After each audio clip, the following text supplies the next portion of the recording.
This podcast is sponsored by nobody.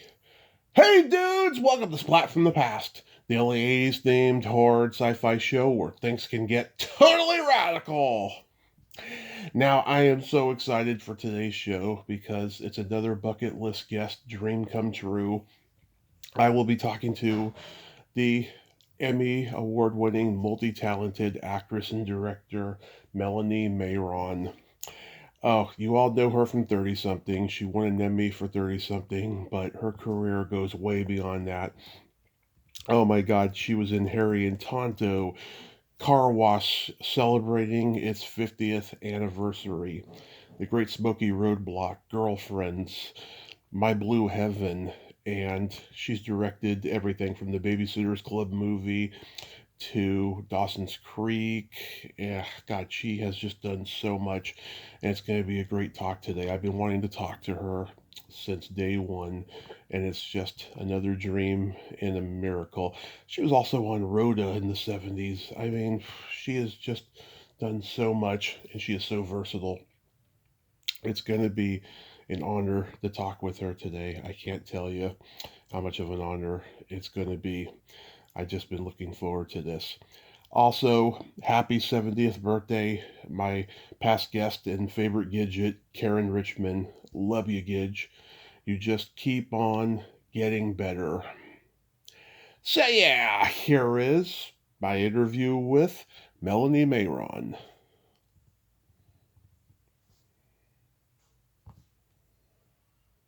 Hey, Melanie, welcome to the show. How are you today? Good, Tommy. How are you? I am just so thrilled to talk with you. I've been a fan forever, and I consider you a national treasure. Thank you so much for coming on today. You're welcome. So, going back in time, I heard you say in a previous interview that you originally wanted to be a vet. Were you like always around animals growing up in Philly? No, I was in the suburbs, but I loved animals. So, and I loved horses and dogs, and we didn't really have any, but yeah, I loved it. So, I remember when I was 9, I made a little notebook, and I Mm-hmm. was writing all kinds of diseases and making drawings of animals. It was really funny. Yeah. Oh, that's so nice. Well, what age did you start gravitating toward acting? Well, I was in 8th grade, and we were studying A Midsummer Night's Dream, and I acted out the interlude, the play within a play, with a couple of the other kids in the class, and then we took a bus ride. God, it was so many hours from the Philadelphia suburbs to where were we? Connecticut, to the American Shakespeare Festival. Mm-hmm. They said Stratford, Connecticut, I think. And we saw Cyril Richard in A Midsummer Night's Dream. Mm-hmm. And when we watched it, when the interlude happened, the little play within the play, the love story about Pyramus and Thisbe, me and the other 3 girls that had acted it, we all held hands. We were way up in like the nosebleed section of the theater. Mm-hmm. And we watched, and some of the actors, one of the actors did a couple funny stuff that I had done, and they looked at me like, "Oh my God, that professional actor did what you did." And I was so knocked out seeing the play. I'd never seen one. So on the bus ride back, I memorized Puck's last speech from the play. If we shadows have offended, think that this and all is mended, that you have but slumbered here. That was beautiful. So I memorized it, and I said, "I'm going to be an actor." That was it. And that was it. That was just the where the seed was planted. Yeah, totally. So you started getting involved in school plays and community theater and all that. Well, I asked my parents if they could take me to an acting class, and there was something called Abbey Stage Door in Philly when I was 14, and they drove me down there like every Saturday, And Mm-hmm. anyway, then I wound up going to the American Academy of Dramatic Arts out of high school. That was in New York, Mm-hmm. and the first year they only asked a third of the class back the second year, and the second year I was asked back, and you're in 4 plays. But the thing about being in the plays, you're promised 2 leads and then 2 smaller parts or whatever. But in that, who they invite to the senior plays are agents and casting directors and managers, people that can actually do something. Mm-hmm. And I was signed by one of the best managers in the early 70s at the time. He had Carol Kane and Sissy Spacek and Christopher Walken and Diane Keaton and Tom Hulce and Mary Beth Hurt. It was just really interesting. Eric Roberts, really interesting actors. So Yeah. I was really lucky, and he got me an audition to meet with Paul Mazursky for a movie called Harry and Tonto when I was 21, and that's how I got that. But see, I had gotten into a lot of colleges. I'd auditioned for all the colleges that had the best theater departments at the time, and many of them still do. Boston University and NYU and Northwestern and Carnegie Mellon. And, I got into the schools academically, but you had to do auditions. And my audition, I wasn't accepted. Like if they took 10 or 12 kids, I got in, if I wanted to go into the School of Education in those universities, but not in the theater program.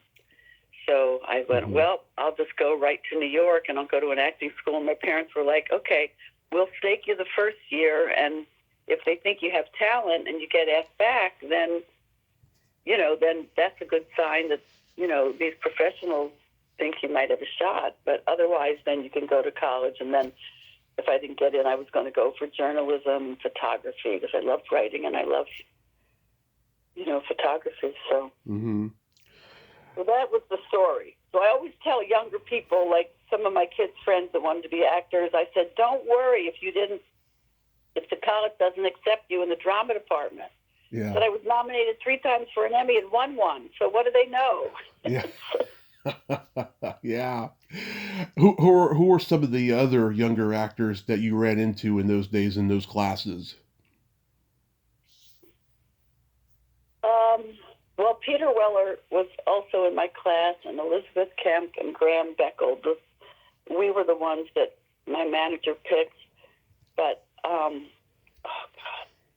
the song Gloria by Laura Branigan. Laura was in my class at the Academy. Huh. Yeah, Laura Branigan. I've interviewed her manager a couple times. Did you? Yeah. Oh, she died years ago, but yeah, we did Three Penny Opera. And she had the lead in that, and I remember standing next to her when we were singing. Yeah.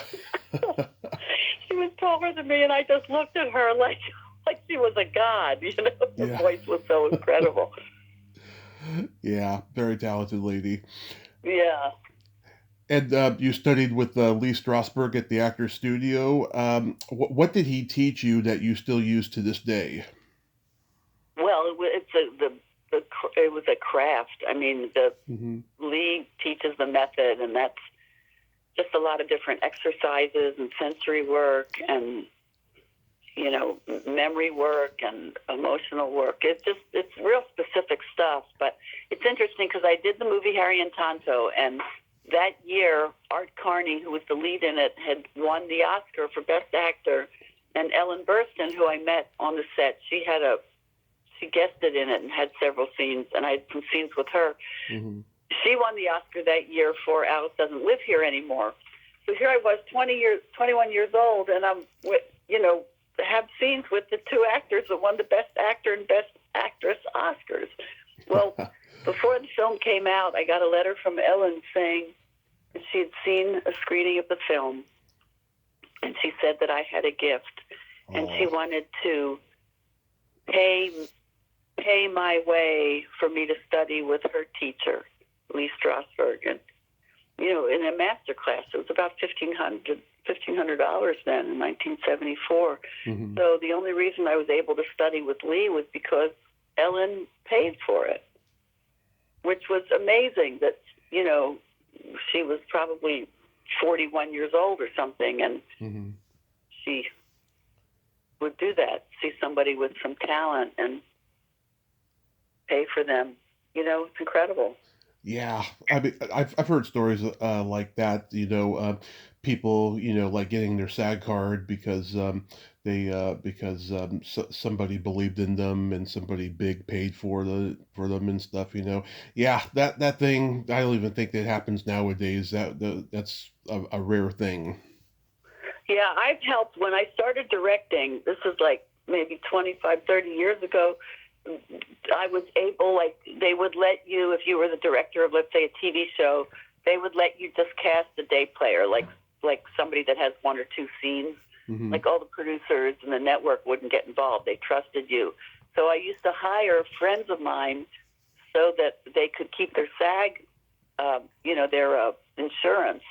But also sometimes somebody would say, they know somebody or they need their SAG card. And I think if you had to work 3 days and get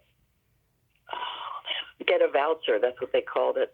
And I would do that. I would get somebody for extra work in a show, and the production would give them the vouchers, and then they got in. And it's been wild over the years because, times have changed and the years have gone by, and every once in a while I'll meet someone and they'll look at me and say, because of you, I got in SAG, and Hmm. that's the old pay it forward stuff. It's great to be able to do stuff like that. Yeah, that's so wonderful. Uh, yeah, I love Harry and Tonto. I was when I was 9. I used to watch that movie late at night when my parents were asleep because it would be on Encore, and Uh-huh. I grew up a huge Honeymooners fan, so I love Art Carney, and working with him. I mean, I'm sure it was like a master class. You probably learned a lot from him. Well, he was just really funny and just a character. Hmm. Um, he really was, but he was so wonderful and so honest in that role. He just did a great job. Yeah, and I'm sure no one expected that he would be winning the Academy Award for it, but he did, and rightly so. I mean, he was just so great in it. Um, and Paul Mazursky directing it. I mean, he was one of the comedy great directors, and like working with him. I mean, did you learn a lot from him? Yeah, Paul was great. He was so much fun, and being an actor and a writer and a director, he was a real powerhouse. But he had such a vision, and he had collected such a great group. I remember because I had a camera, and my side little gig was taking headshots of actors. I had saved up for a 35 millimeter camera, and it came with a 50 millimeter lens, and I put that away and saved up for a 200 millimeter and a 24 millimeter. So, I was doing a lot of black and white photography and getting proof sheets, and it was all film. And I was standing by the camera one day when they were setting stuff up, and Paul came up to me and he said, you could have the best director of photography in the world. You could have the best script in the world. And you could have the most incredible costume designer and the most talented production designer. And he went on, and he said, and the best director, he said, but if you haven't cast the main role right, all those bests, they mean nothing. Hmm. And I thought that was really interesting because basically who's on the screen, like it ultimately doesn't matter Hmm. what everything else is there, but it's the person that you're watching and who they are, and if you're really rooting for them. But that's the most important thing. I thought that was really something. I never forgot that. Yeah, that's something not to forget. No. How many cats were there on set? There was a cat trainer with 3 cats. There were 3 orange tabbies like that, and they would see he said the cat trainer, remember her name was Betty. She said the reason you have three of them is because the cat, they'll do it once, they'll do it again, but the third time they'll go, you're not going to make me do it. Now I know what you're going to make me do, so they won't do it. Very independent. So you need 3 of them to get about 6 takes. That's what she said. I'm sure they were well behaved at least. Yeah. Yeah. So I grew up a huge fan of Rhoda, and I remember you as Oh, Sandy Burns so well on there. What was that experience like? that was great because I was a big fan of Rhoda too, and it was like my first like really big deal job playing Brenda's best friend. Hmm. And I remember Valerie Harper. Sometimes she would get the giggles. Yeah. You know, sometimes you're doing something and there's just something that somebody does, and Brenda and oh God, Julie, we started laughing, and it was during the taping, like the audience was there, and we couldn't stop. And that they were like, okay, let's do it again. And every time we went back, I would look at Valerie, and she had this twinkle in her eye, and she would just lose it. Hmm. So then Julie and I would start laughing, and it was like, then you're like really trying, like to control yourself, and then you laugh anyway.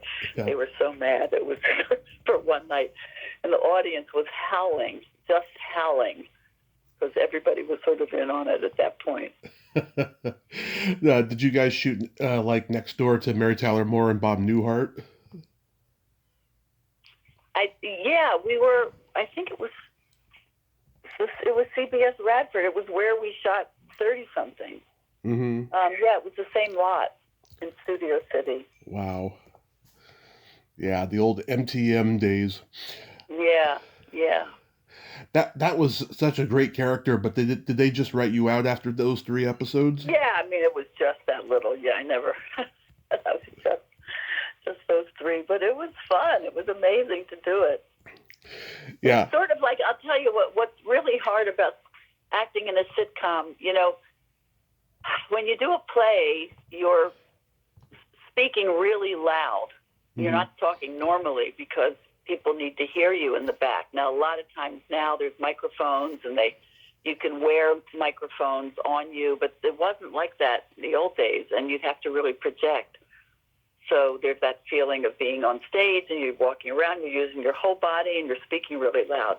And then when I did a film, it was, there's a boom mic over you, and there's cameras in your face, and it's all the complete opposite of being on stage. You have to talk normally, and you can't do anything big. On stage you might have to move your arms and make big movements, but on film it's just like us sitting around or being in real life. You have to be the complete opposite and be as normal and as real as you can. Yeah. But then on a sitcom, the mics have to be much higher, and because they can't be in the shots, and there is an audience, so you have to talk really loud like you're on stage, but there's cameras shooting you, so you have to sort of act normally. So it's a combination.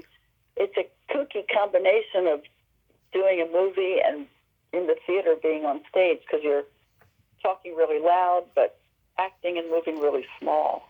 It's a whole other thing. Yeah.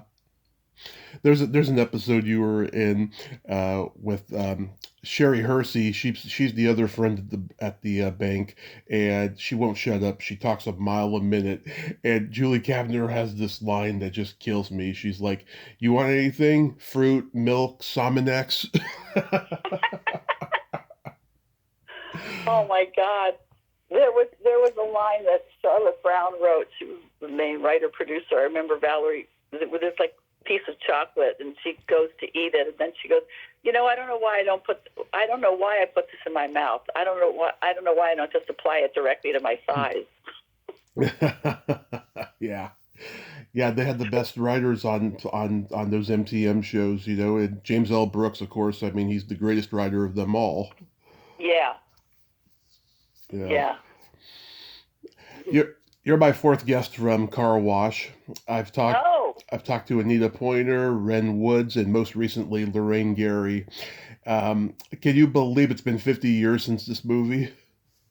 No, I just got an email from the Academy of Motion Picture Arts and Sciences inviting me to a 50th anniversary screening of Car Wash on June 20th here in Los Angeles. Really?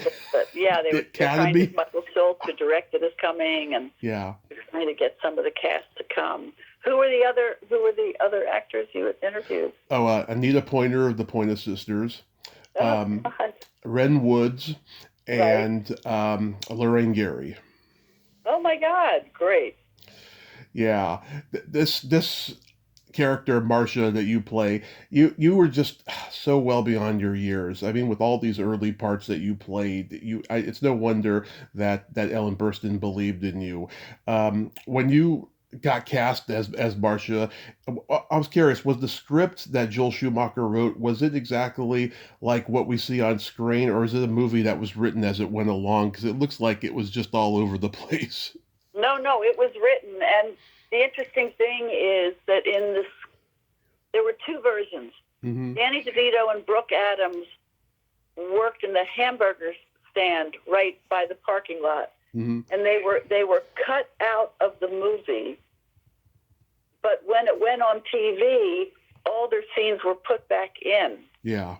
And my ending, Marcia had an end that in the TV movie they put in, but in the film they took out.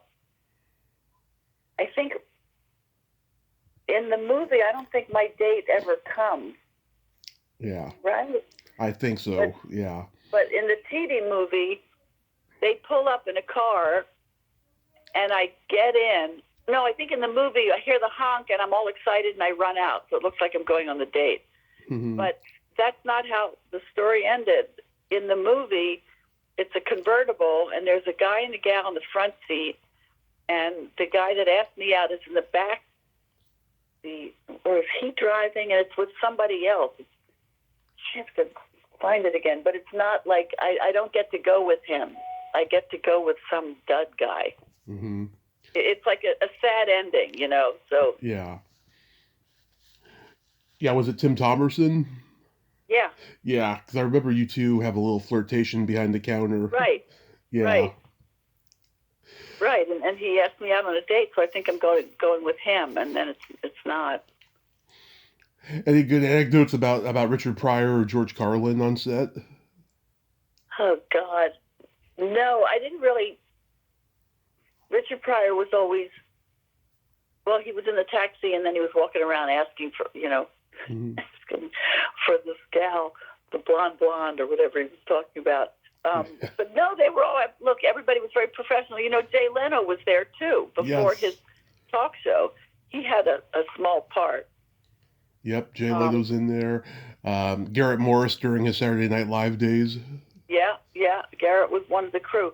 I remember that Michael said that he wanted to cast famous people for just the little cameo parts, Hmm. and for the cast of the car wash itself, he wanted to get unknown because he didn't want anybody like standing out if it was a star playing one of the parts in the car wash. He wanted everybody to be people nobody knew, and then the stars or the names to be the people coming through. I thought that was an interesting way to go because Hmm. usually you'll cast names to make a movie. Yeah. You got Bill Duke, Antonio Fargas, and Yeah, people like that. And Michael Schultz had just done Cooley High, and right. he's a genius filmmaker. Oh my God, Cooley High was so incredible. Yeah, sad ending, very sad Yeah. ending. But yeah, that is so awesome that you get to do that screening. Wow, the Academy of all people and stuff. Are they going to do like an honor for Michael Schultz? I know he's coming, so maybe there's a Q&A after. I don't know. American Cinematheque a few years ago did a screening of Car Wash, and Michael was there. I was there. Bill Duke was there. It was interesting. Antonio was there, and there was a Q&A after. It was probably 4 or 5 years ago at the Egyptian Theater on Hollywood Boulevard. Mm-hmm. It was really amazing. It was amazing to see the film, and then I haven't seen these guys in like however many years. It's like your life goes by, and then it's like, oh, hi. Yeah. It's crazy. You probably never heard anyone say this before, but I love The Great Smoky Roadblock. Oh my God. Well, who the heck saw that movie? Yeah, I thank God for YouTube because that's where I discovered it. And I've talked to 4 people from this one as well. I've talked to John Biner, Austin Pendleton, and Muse Small. Oh my God. Yeah. Yep, Lulu Weintraub. What a great character she is. She's like the ugly duckling who gets to live out her fantasy of getting guys by being a prostitute. Right, right. Unbelievable. Yeah, that must have been a lot of fun to do that role. It was amazing. And, Henry Fonda and Eileen Brennan and Susan Sarandon. Oh my God, the cast was insane. Yeah. Oh, if you look at my YouTube channel profile picture, it's me and Robert Englund. Wow. That's right, Robert was in it before. Yeah, and you try to make a move on him at the dinner table. Yeah, it's a classic moment. And Yeah. Susan Sarandon, of course. I don't even think she had done the Rocky Horror Picture Show yet. No, she hadn't.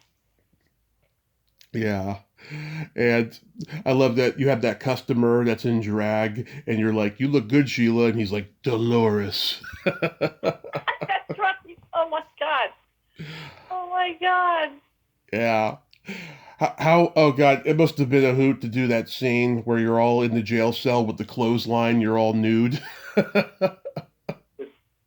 And Dub Taylor, he's the sheriff. Yeah. Yeah. Where did you see the movie? On YouTube. Oh my God. Yeah. Wow. That is crazy. Yeah. Austin Pendleton told me he loved working with Henry Fonda. It was like one of the biggest highlights of his life.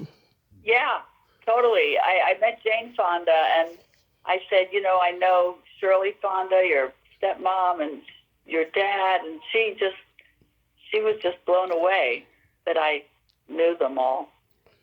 Yeah, and yeah, at that time, there was the whole car chase craze was starting with Smokey and the Bandit and Dirty Mary, Crazy Larry, and all these redneck car chase movies.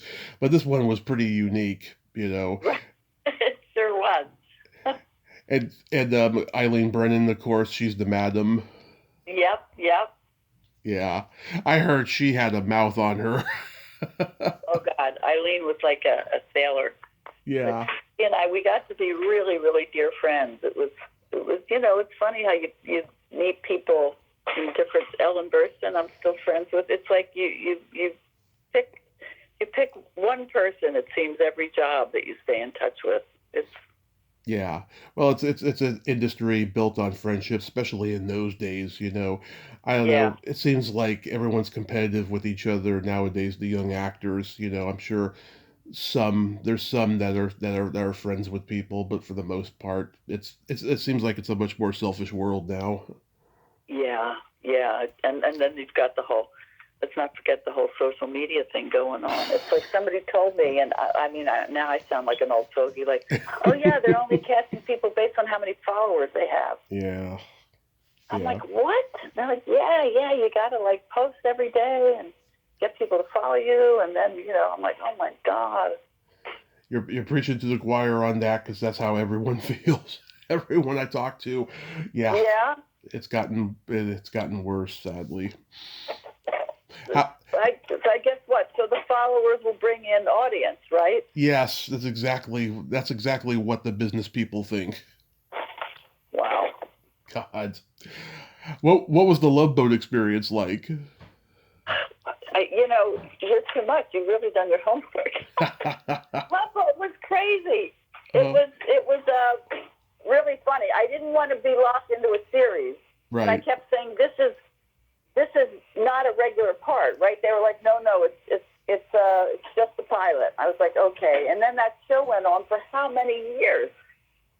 It was insane. Yeah. But it was fun.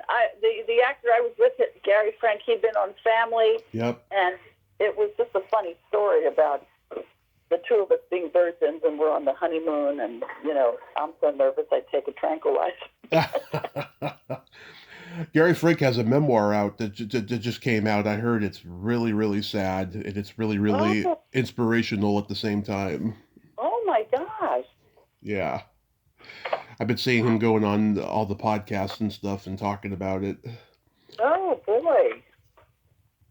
Well, Girlfriends is such a great movie. I think you should have gotten an Oscar nomination, and I mean that. Wow. Well, thank you. I know they tried. It was 79, right? When it 78. 79. I think it was. I think it was 78. Or no, yeah, 78. Yeah, Warner Brothers. They did a campaign for me. I remember it was wild. But yeah. Well, but yeah, the movie was, that one put me on the map. That was incredible gift. That's the one that opened doors for you. Well, okay. I mean, I'd done Harry and Tonto, I'd done Car Wash, but it was cool. It was an indie movie, and I was the lead. You know, I hadn't been the lead really in anything. So I remember saying to Bill, my manager, I said, I don't feel like I'm doing anything in the part. He said, what do you mean? And I said, well, I'm just doing the lines and acting it. And he said, I said, like they had me walking down the street. And he said, Melanie, the whole movie is about you. Yeah. You don't have to, like, I was used to being in supporting where you just have a couple of scenes, so you want to really make your mark. So, you want to really stand out and stuff. And he said, you don't have to work as hard when you're the lead. Mm-hmm. Yeah. Because we're following, the whole story is about you. I actually think you have to work extra hard if you're playing the lead. Well, that's true. I mean, you are working more than you would. But it was just the notion of, I want them to notice me. Like that's what you would do as the, it's the supporting role. But, no, it was incredible doing the lead. It really, really was. Yeah, I heard this was even Stanley Kubrick's favorite movie. Yeah, it was one of his most favorite films from America, which is amazing. Yeah. I mean, he didn't make many movies, after this time and stuff, but did he ever consider casting you in something? Not that I know of. I mean, I never heard about it, but Claudia Weil, her parents were from, I think Austria. So she had a real, European kind of, she was raised in the States, but had European parents. So her making a movie like this, I could totally see, because it was just about people, and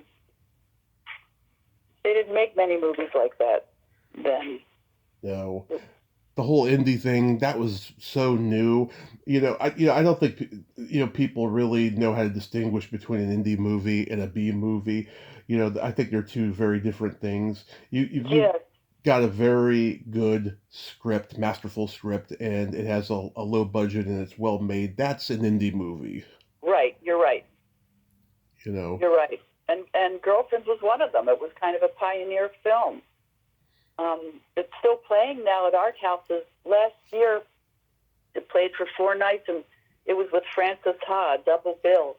And they had me there to introduce the film, and it was amazing afterwards because it was mostly 20-somethings in there, and they were all looking at me like, like I was like I was Meryl Streep or somebody. Like I was this big star, but they had just seen the movie, and I watched it with the audience, and it totally worked. I mean, Christopher Guest as, the boyfriend, and, no cell phones and answering machines. It's like you go back in time, but like everybody could see how life was, and yet how it's still the same. Yeah, it's like a rare non-comedic role for Christopher Guest. Yeah, it was a straight part for him. You worked with him again on Heart Beeps. Do you have any good anecdotes about Andy Kaufman? Oh God, Andy was always in his trailer, so we never saw him. Yeah, he never came out. But Christopher also, my friend Catlin and I wrote a movie called Sticky Fingers. Right. And Christopher, we wrote that part for him again. So he was my he was my boyfriend in 3 different movies. Yeah, I don't think anybody had a conversation with Andy outside of his character ever. I know, and I never saw him. I saw Bernadette Peters and, Chris, obviously, but Andy I didn't have scenes with him, really. All my stuff was with Chris. But yeah, he very much stayed to himself. Yeah, he didn't want to ruin his mystique. Right. That's right. and, Hilarious. and I've talked to Alan Arkish, the director. He's had quite a life, and he's pretty good at what he does. Yeah, very good. Very, very good. He had a big movie right before Heartbeats. God, it was about the rock group. Do you remember which one I'm talking about? Rock and Roll High School. Yeah, that's right. It's one of my favorite movies ever. Yeah, it was great. Yeah, I didn't want to ask him about Andy. I have a podcast friend who said, don't ask him about Andy Kaufman and don't ask him about Chevy Chase because it didn't go over well when he talked with him. Yeah, so I had plenty of more things to talk with him about, but I am a huge Andy Kaufman fan. I think he was one of the great comedy geniuses. Oh, amazing! Absolutely amazing. Another comedy genius you worked with, Lily Tomlin, on her special Sold Out. Yes.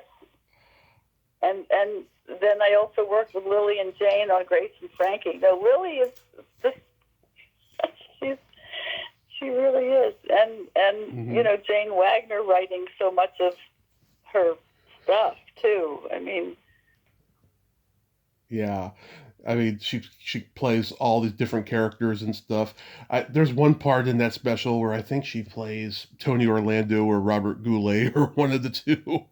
Yeah, totally. Yeah. And she's so good. Her physical life, actually, we studied with the same mime teacher.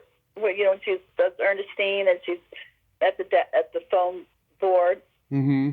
Paul Curtis in New York from the American Mime Theater was a teacher, and Lily had studied with him, and he had been teaching at the American Academy of Dramatic Art. So I remember saying to her, we studied mime with the same teacher.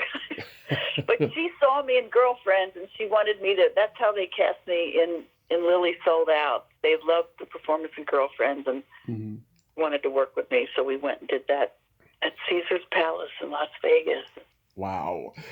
I always wanted to see a crossover with her and Tracy Ullman because they could play any characters, including men, you know? Yeah, totally. Oh, my God. Yeah. To this day, my dad and I quote The Boss's Wife. Why? Oh, my God. What do you quote from that? Oh, you know, Christopher Plummer saying, you know, on top of Old Smoky, or Fisher Stevens saying to the waitress, my friend wants to give you an open-faced bologna sandwich. Oh, Jesus. Oh, God. We love bad movies in my family. And, yeah, I've been in a few of them. Yeah, and this used to be on all the time, too. And just every time I bring it up, my dad just starts laughing because he just remembers all those lines. Oh, my gosh, it's so great. I heard Daniel Stern say in an interview, that's one movie he wishes didn't exist. Oh, God. But you guys look like you had fun making it, though. We did. It was a kooky movie, for sure. I mean, there were some, you know, like, these comedies over the years. Now, I did one, Checking Out. Did you see that one with Jeff Daniels? Checking Out, no. Oh, God, that was really, a guy is a hypochondriac. Mm-hmm. His best friend died in the beginning of the movie, and he was telling a joke, and he died before the punchline. So the whole movie, he's trying to figure out what the punchline to the joke was. But he's completely terrified of dying. Jeff Daniels, and I played his wife. It was such a good... David Leland wrote it and directed it. David Leland he's English, had written the movie Mona Lisa. Mm-hmm. It was, you should, I don't know, I was going to say you should check it out. Well, it's funny. I did look for it on Tubi and YouTube. I couldn't find it. Oh, I remember I bought a DVD of it. I found it somewhere. I wanted to try to get a copy of everything I'd been in.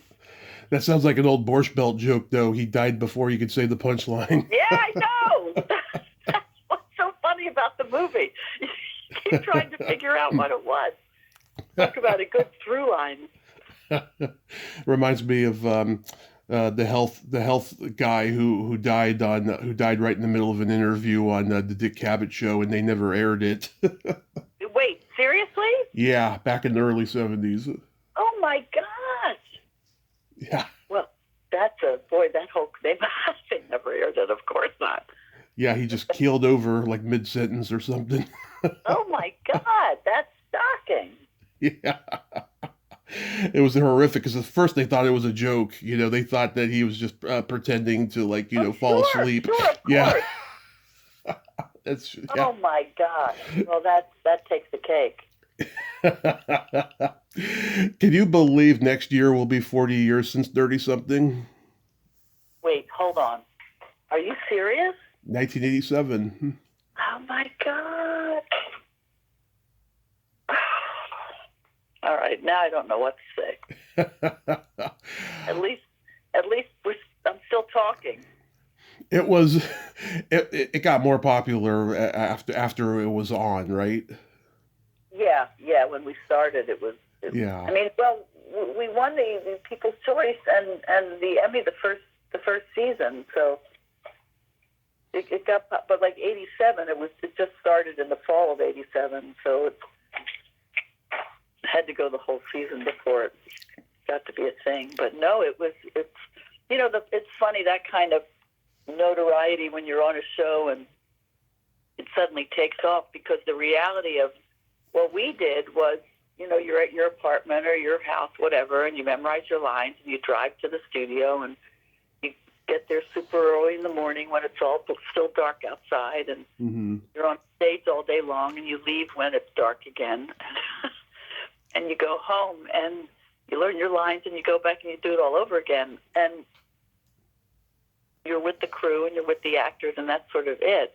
And then, like, I'd go to New York, and all of a sudden everybody's looking at me on the street, or I'm in a restaurant, people are coming up to me, and it's like, you know what I mean? It's like in theater, you do the show, and then, you're getting the applause, you're getting laughs, or they're quiet when they need to be, and then afterwards, people come backstage, and you know what you just did. But with television, the same as films, your experience is very sort of personal, and just with people working on it, and it gets transmitted out into the world, and you're not a part of that. You know what I mean? But so it's odd when people start looking at you. You're like, oh my God. I know, because you've always been this journeyman actor and stuff, and I'm sure getting known for something like this. I mean, it had to have been like out of left field for you. Yeah, well, I think it was out of left field for all of us. I mean, we couldn't believe it got to be such a big hit, but it was amazing. I mean, the work was good, the writing was incredible, and I always said this, and Hedwig and Marshall Hertzkritz didn't like that I said it, but the pilot, it was about, there were male characters being vulnerable, and up to that point, you hadn't really seen that. The men were the heroes and the swashbucklers, and they were the big heroes, and for a male character to talk about their feelings and be vulnerable, that hadn't happened, and that's what was. I mean, for all the characters, everybody was talking about their feelings, but it was just unique because the story was. They used to say it was about the minutia of life, not about the big things. And at the time too, I know that there was a comparison between this and The Big Chill. Did you see that? Did I see the comparison? I mean, yeah. The Big Chill was a movie, and this was 4 seasons, but it was just about a group of friends that are all relating to each other, and the interpersonal different relationships between them. That totally was the same idea. Yeah, it was also the era, and there was a lot of criticism at the time that the hippies were becoming yuppies, and they were just like they're compromising their past, and they're going for the big money and the hip cars and the whatever. We were all a little too young to be hippies. Yeah.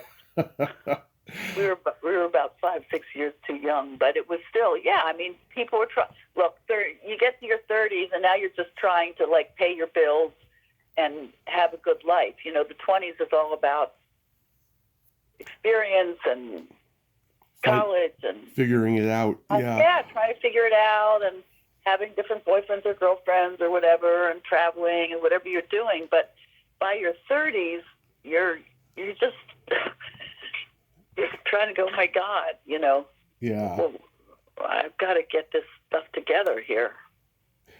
My character, I had recommended Melissa be a photographer because I knew that when the show got picked up that Ken and Tim, or Michael and Elliot had an advertising agency, and I thought, and they didn't really, they said, well, you can be Michael's cousin. And I said, okay, but they didn't really have a profession for me. And I thought, well, if I was a photographer, like I was doing on the side, and like I was a girlfriend, then they could hire me for the advertising agency. So then I would get in more episodes. Yeah.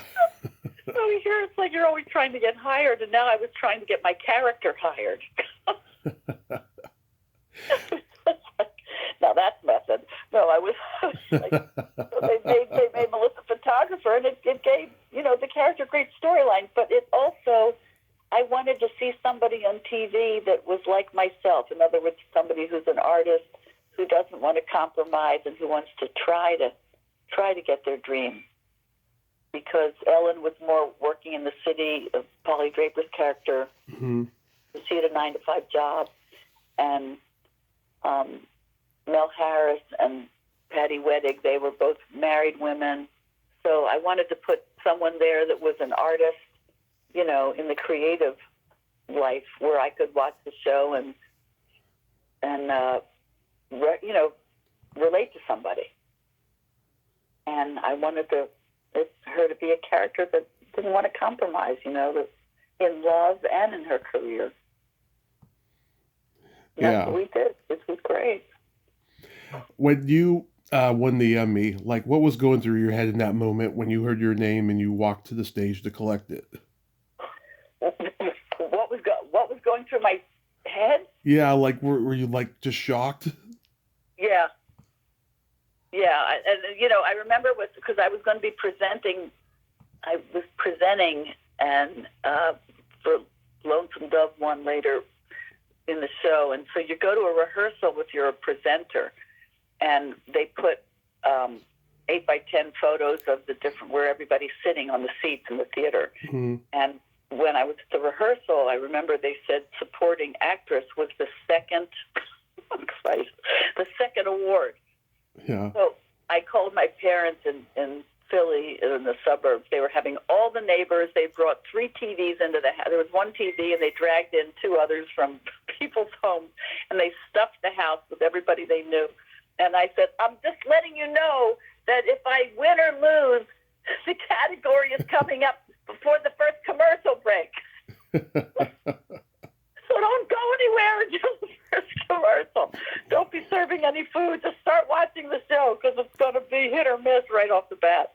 And then I had won, so it was crazy. My parents said when they announced my name, it was like there was an explosion in the house that they were in. They said everybody cheered at once. It was, aww. Yeah, that's sweet. Where do you keep your Emmy? It's in my bedroom on my dresser. Oh, I love that. That's a constant reminder that, you worked hard and you got something. Yeah, it's true. It's true. One of my favorite comedies of all time is By Blue Heaven. You are so adorable in this, working with all these greats: Herbert Ross, Nora Ephron, Steve Martin, Rick Moranis, Joan Cusack. That has to be a huge career highlight. Yeah. It's funny, as you're going down everything and you're listening, all the different people I've worked with, there were so many wonderfully talented people. Oh my God. Yeah. Really, really and truly. Yeah, that was a terrific movie. We shot it on the central coast of California. San Diego? No. San Diego's in the south. We were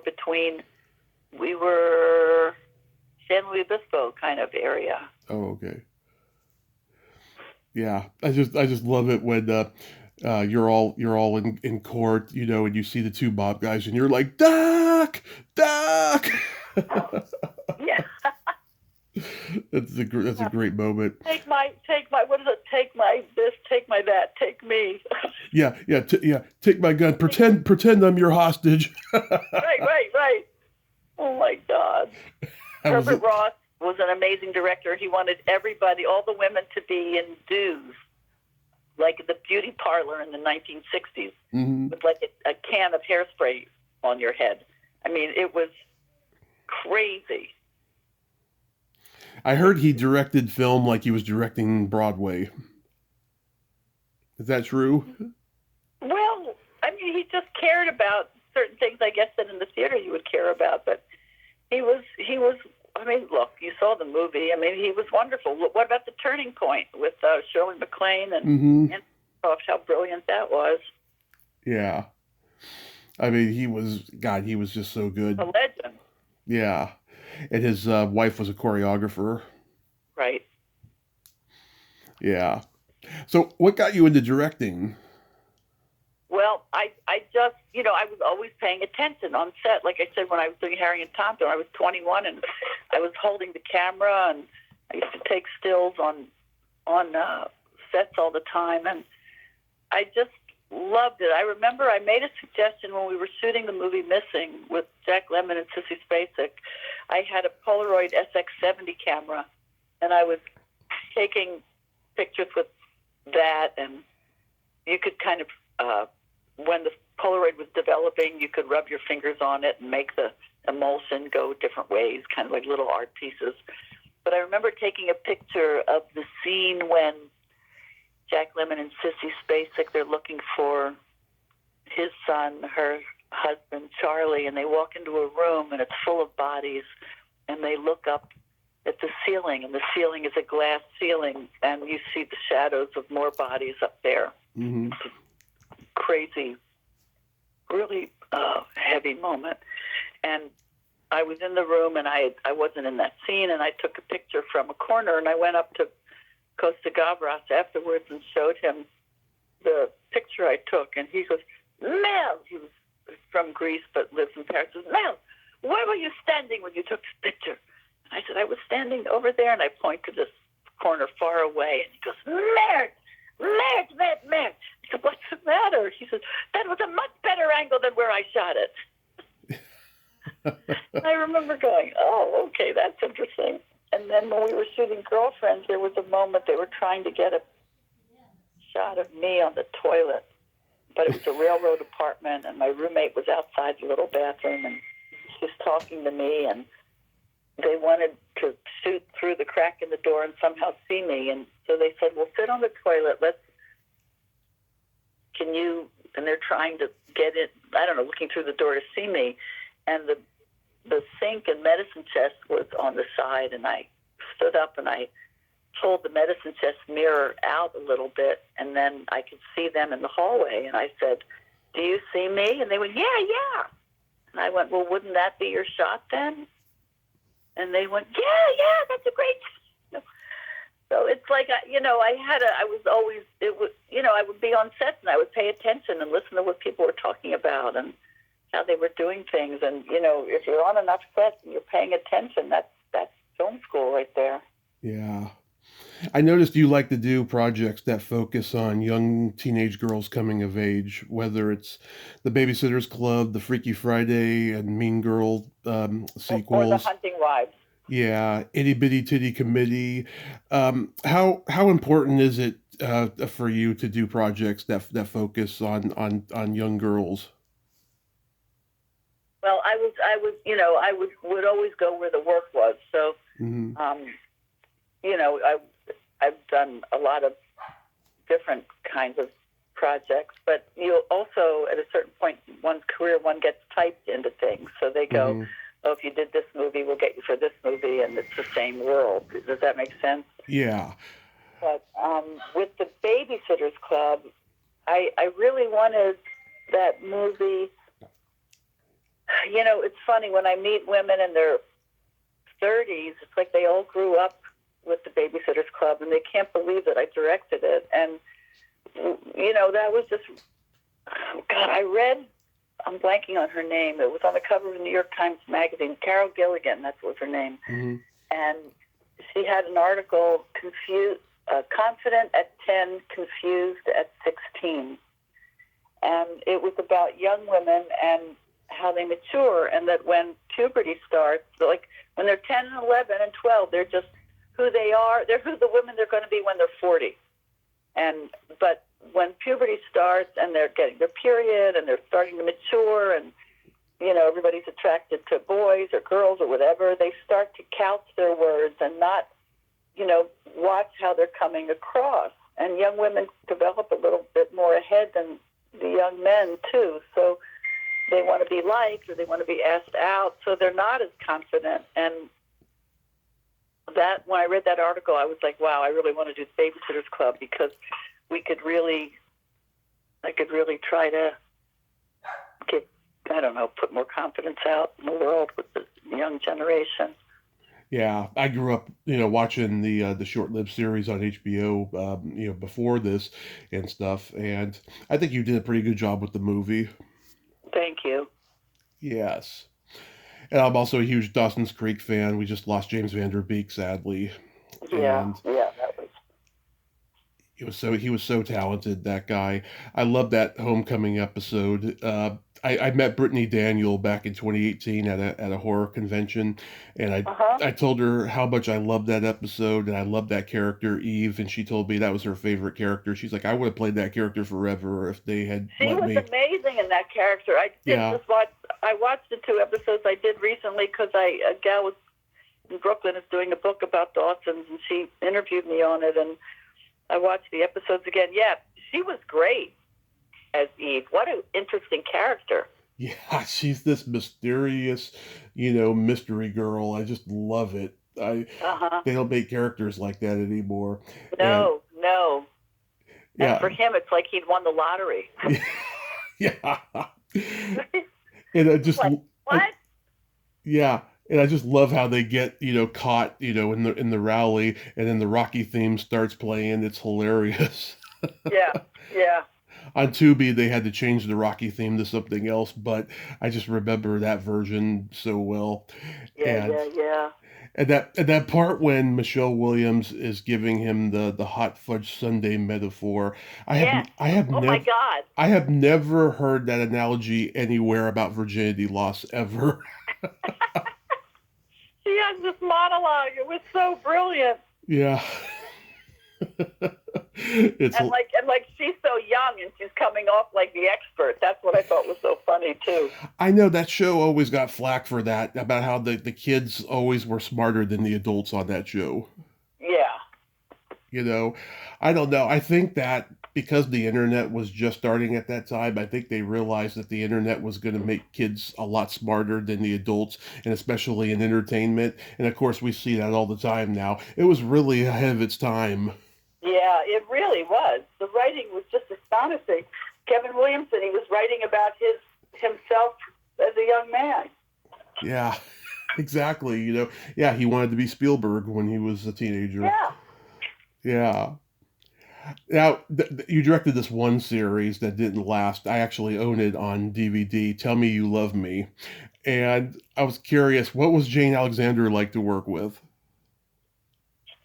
Jane was great. I had worked with her in a TV movie called Playing for Time they saved my head. I starred with Vanessa Redgrave in that. And it was about the women's orchestra in Auschwitz. And Jane was in that too. And it was great to work with her again. And she was just, fabulous. She was just great. Yeah, because she did an episode where she's fully nude and she's like 70 years old. And even though she's not Mamie Van Doren, you got to respect that woman. She is a pro. Yeah, I remember she said, nobody my whole career has wanted me to take my clothes off. And now, I think she was 68, because now I'm 68 years old and now they're asking me. Yeah. That's brilliant. So funny. That is brilliant. And and that last episode and that last scene with Ali Walker and what's his name having the erotic touch, sex. Yeah. That had to have been very, very difficult and very hard to pull off at the same time. Yeah, it was Cynthia Mort who wrote it, just brilliant. I mean, it was her her series, I said to her, Cindy, why don't you just have them make love? She said, because that would be too easy. Yeah. You know, it's much harder to do this and much more intimate on some level. And I thought, boy, she's right. I know in the pilot, what's her name? Sonia Walger, she gave a very realistic hand job that almost borders on porn. And and it's funny, I watched it with the DVD commentary, and she explains the notes that were given about it and stuff, but she doesn't really talk about how it was pulled off, pardon the pun. Yeah. Well, there was it wasn't his penis. Uh-huh. They had like, what they say, they had penis puppeteers or something. Prosthetics. Yeah, Right? yeah, exactly. They have other things that are there. I know, it was very realistic. Yeah, no, it was. It really was. Cindy's idea for that show, in terms of the the scenes that had making love or whatever, she said, you know, whenever people get together, the camera always goes out the window, or, you know, the camera just sort of moves away from it. And she said, it can get really uncomfortable. People can still have conversations when they're making love. And Yeah. she said, she wanted to stay for that. You know what I mean? Yeah. For that, as opposed to ending the scene and going off into the moonlight. And it was really true. That's what made it so groundbreaking on a lot of levels. Yeah, a brilliant show. Brilliant show. I don't know what would have happened if it had caught on and went on longer, but for those 10 episodes, brilliant. Mm-hmm. Just brilliant. Yeah. You directed an episode of Glow, and my podcasting hero, Mark Mayron, was on there. What was he like to work with? He was great. He was very professional, you know, serious about what he was doing, just like a really good, focused actor. Mm-hmm. Yeah, he was really terrific. It was such a treat to work for him, because he was so talented.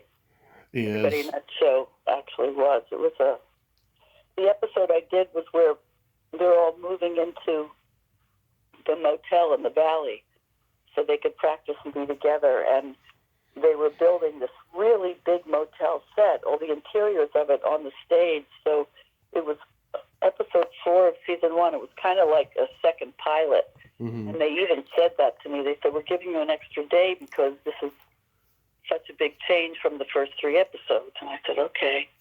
And I had to sort of pick where the rooms were, and, you know, it was really mapping it all out. But they were so good. Everybody was so good in that. So what do you got going on these days? Well, I did 2 episodes of Ransom Canyon for Netflix in the fall with Josh Duhamel and Minka Kelly. And then I just came back from Charlotte, North Carolina, where I did episode 6 of season 2 of The Hunting Wives. So that blew up last summer. I had done 2 episodes, episodes 3 and 4 of it. And it finally came out last summer. And so, you know, we'll see. I don't know what's going to happen next. I'm hoping everybody gets another season. I've got some projects I'm trying to get off the ground myself, so we'll see how that goes. I did do a play 3 years ago. Mary Lou Henner, myself, Caroline Aaron. Mm-hmm. I know Caroline. Williams. We did a play by Sandra Singh Low called Mad Women of the West. Mm-hmm. And we did that for 7 weeks at the Odyssey Theater in L.A., and then the following winter, we did it in New York City off Broadway at the Actors Temple. And Brooke Adams took over for Jo Beth, and then Eve Gordon had done it. So Brooke did it. We did it 7 weeks in New York. And then the following summer, we went to London and did it for 4 weeks in London at Riverside Theater. So that was fun, you know, co-starring in a show with all those gals. Yeah. Acting, I hadn't been on stage in a long time, so that was great. You still love the business, even though it changes every day. I do. I still do. What's up with that? I don't know. Again, going back to the internet, it's a weird time. Yeah, it really is. It really, really is. Yeah. But because you're you, I mean, you have all these beautiful gifts, being given to you, and you just excel at it. And I mean, that has to be, just thrilling to know that, you've got stuff you can act in, stuff you can direct in, and just people love working with you. Oh, well, thank you. Yeah. Thank you for saying so. It's been so great talking to you. Yes. And Melanie, this has been a tremendous, tremendous honor. And I'm going to go cry because, dreams really do come true. Oh, my And God. You're so sweet. I'm, Well, listen, we can always do it again. I would love that. I would love that. And you have yourself a great day. Be safe and keep on being the awesome person that you are. All right. Thank you so, so much. And you too, okay? Okay. Okay. Okay. Bye. Bye bye. Well, there you have it. Melanie Mayron. Ain't she a sweetheart? Oh my God. I loved every moment of that conversation. She is just a wonderful, wonderful person. And, I got emotional there at the end. I'm so glad that we could talk today.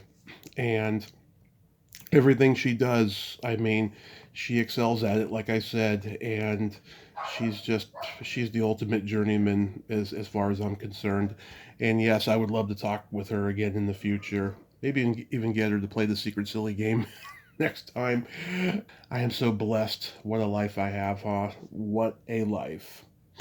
Well, until next time, this is Tommy Throwback Kovac saying there's no shame in living in the past because the present sucks. Later, dudes!